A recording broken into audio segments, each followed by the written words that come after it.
بسم اللہ الرحمن الرحیم۔ میرے چینل پر خوش آمدید۔ کہانی کا آغاز کرتے ہیں۔ کسی دور دراز کے ملک میں ایک بادشاہ رہا کرتا تھا جس کے 3 بیٹے تھے۔ تینوں بہت ذہین اور تمام عمل و فن میں یکتا تھے۔ تیر اندازی ہو یا تلوار چلانے کے جوہر، جنگ کے تمام باریکیوں سے واقف تھے۔ شہزادے جوان ہو چکے تھے۔ بادشاہ کی خواہش تھی کہ ان کی شادی کر دی جائے۔ بادشاہ نے جوتشی کو بلایا اور اس سے اپنے دل کی بات بتائی۔ جوتشی نے 2 دن کا وقت مانگا اور تیسرے دن دربار میں آ کر بادشاہ کو اپنی رائے سے آگاہ کیا۔ اس نے بتایا کہ تینوں کی کنڈلی دیکھی تو ایک بات نظر آئی کہ ان لوگوں کی شادی کرنا آسان نہیں۔ ایک لڑکے کی شادی میں بہت مشکل ہے، اور وہ لڑکا کون ہے یہ میں نہیں بتا سکتا۔ ان کو میرے ساتھ جنگل بھیج دیجیے، میں کوئی ترکیب کرتا ہوں۔ لہٰذا یہ تینوں جوتشی کے ساتھ جنگل گئے۔ وہاں ایک درخت کے پاس جا کر جوتشی نے کہا کہ تم تینوں اپنی اپنی کمان سے تیر چلاؤ۔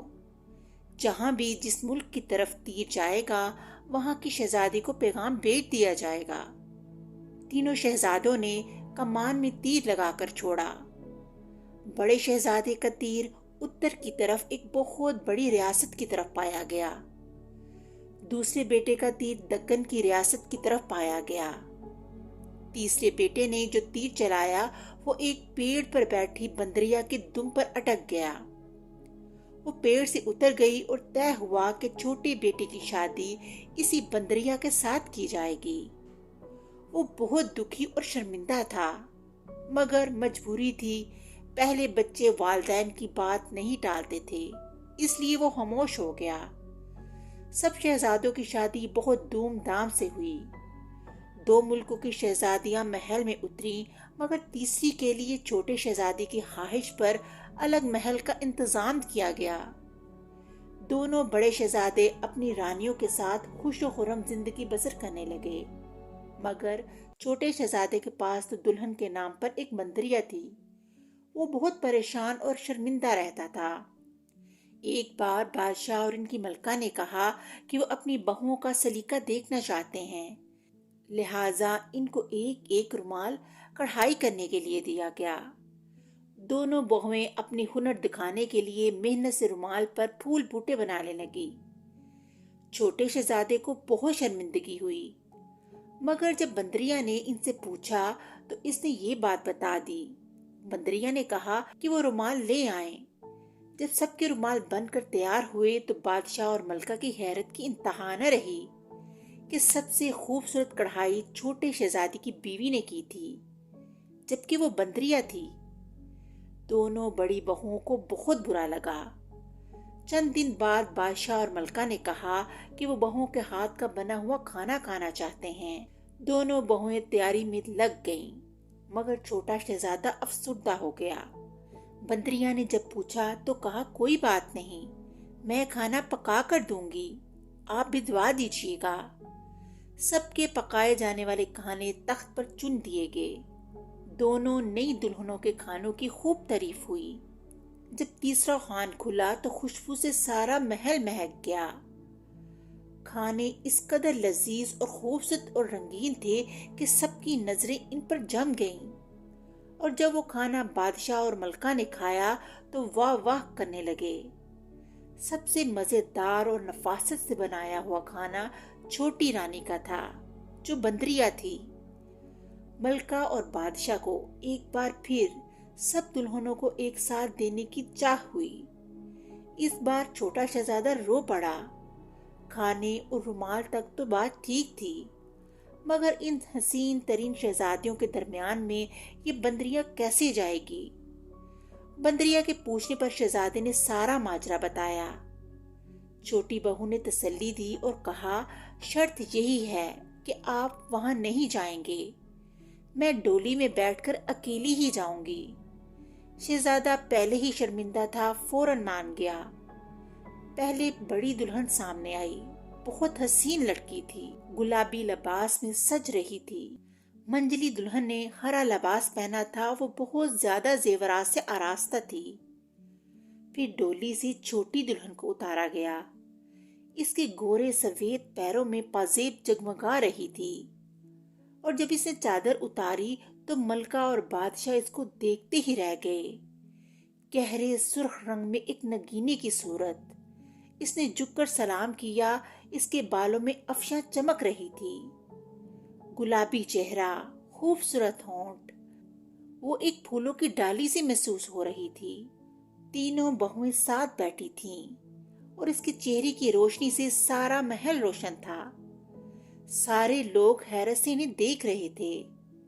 کسی نے چھوٹے شہزادے تک یہ خبر پہنچا دی کہ اس کی دلہن تو ایک پری جیسی ہے۔ شہزادے نے شرط توڑ دی اور چھپ کر اسے دیکھنے چلا گیا۔ اپنی دلہن کے کمرے میں جا کر اس نے دیکھا کہ بندریا کی کھال ایک طرف رکھی ہے۔ اس نے فوراً وہ کھال اٹھائی اور مشعل سے اس کو آگ لگا دی۔ ادھر چھوٹی دلہن کو اچانک بہت بے چینی ہوئی اور وہ اجازت طلب کر کے ڈولی میں بیٹھ گئی۔ اس کی پازیب سے پیر جلسنے لگے۔ دھیرے دھیرے سارے جسم میں آگ بننے لگی، وہ جلنے لگی۔ ڈولی جب تک محل پہنچی وہ کافی جل چکی تھی۔ بھاگتی ہوئی کمرے میں آئی اور شہزادے سے اپنی کھال کھینچ لی، مگر کھال کا بہت حصہ جل چکا تھا۔ وہ بری طرح جل چکی تھی۔ وہ زمین پر گر کر تڑپنے لگی۔ شہزادہ گھبرا گیا۔ حکیم بلائے گئے۔ سب نے علاج کی کوشش کی، مگر جلن کسی طرح کم نہ ہوئی۔ دوسرے ملکوں سے بھی طبیب آئے، مگر اس کی جلن کم نہیں ہو رہی تھی۔ شہزادہ بہت شرمندہ تھا اور پریشان بھی۔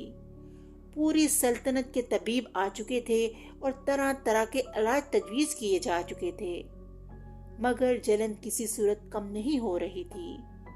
شہزادہ بے قرار ہو کر ٹہل رہا تھا اور کھال جلانے پر بے حد شرمندہ تھا۔ وہ ٹہلتا ہوا محل کے باغ میں آ گیا۔ اس کی بے چینی کسی طور کم نہیں ہو رہی تھی۔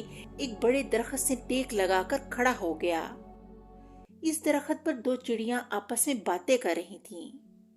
شہزادے نے دھیان سے سنا تو وہ کہہ رہی تھیں وہ بندریا نہیں، پرستان کی شہزادی ہے۔ مگر اس نے کیا غلطی کی تھی کہ اس کو بندریا بنا دیا گیا؟ دوسری چڑیا نے پوچھا۔ پرستان کے لوگ دنیا میں آنا پسند نہیں کرتے۔ یہاں کے لوگ لڑتے جھگڑتے رہتے ہیں، اس لیے پرستان میں کسی کو اس دنیا میں آنے کی اجازت نہیں۔ مگر یہ شہزادی کم عمری اور ناسمجھی میں اس بات کو اہمیت نہ دے سکی اور دنیا میں آ گئی۔ اس لیے اس کو سزا کے طور پر پرستان سے نکال دیا گیا اور بندریا بنا دیا گیا، تاکہ وہ واپس کبھی نہ جا سکے۔ مگر اب کیا ہوگا؟ اس کی جلن کا کوئی علاج نہیں ہے کیا؟ علاج تو ہے۔ اسی پیڑ کے پھل کو پیس کر اگر زخموں پر لگا دیا جائے تو وہ ٹھیک ہو جائے گی۔ شہزادے نے چہرہ اوپر اٹھایا اور چڑیوں کا شکریہ ادا کیا۔ پیڑ کے پھل چن کر محل میں واپس آ گیا اور نوکروں کی فوج ہوتے ہوئے بھی اپنے ہاتھوں سے وہ پیس کر مرہم تیار کیا اور جا کر اپنی دلہن کے زخموں پر لگایا۔ حیرت انگیز طریقے سے زخم ٹھیک ہونے لگے۔ 2 ہی دن میں وہ اچھی ہو گئی، مگر بہت خاموش تھی۔ تیسری شام جب شہزادہ اس کی مسحری کے قریب کرسی پر بیٹھا تھا تو دروازہ کھلا اور پرستان کے راجا اور رانی اندر آ گئے۔ کمرہ ان کے نور سے دمکنے لگا۔ شہزادی جلدی سے اٹھی اور ان کے قدموں میں جا کر بیٹھ گئی اور رونے لگی اور معافی مانگنے لگی۔ راجا نے اس کو اٹھا کر گلے سے لگایا اور بولے، بیٹی تم نے بہت تکلیفیں اٹھا لیں، اب تمہاری خطا معاف ہو گئی ہے۔ رانی نے بھی بیٹی کو گلے سے لگایا اور شہزادے کے سر پر ہاتھ پھیرا۔ پرستان کے راجا نے شہزادے کو دعائیں دیں اور کہا کہ اگر وہ چاہے تو پرستان چلے اور وہیں زندگی گزارے، اسے کوئی تکلیف نہ ہوگی۔ مگر شہزادے نے سہولت سے انکار کر دیا اور کہا وہ یہیں اپنے ملک میں رہ کر اپنے والدین کی خدمت کرنا چاہتا ہے۔ پرستان کے راجا اس کی اس بات سے بہت خوش ہوئے اور پرستان کے ڈیروں سامان سے گھر بھر دیا، اور راجا رانی پرستان واپس چلے گئے۔ شہزادہ اور اس کی دلہن ہنسی خوشی زندگی گزارنے لگے، اور اس طرح ایک بندریا ایک پرستان کی پری نکلی اور کہانی کا اختتام ہو گیا۔ اگلی کہانی کے ساتھ پھر ملیں گے، تب تک کے لیے اللہ حافظ۔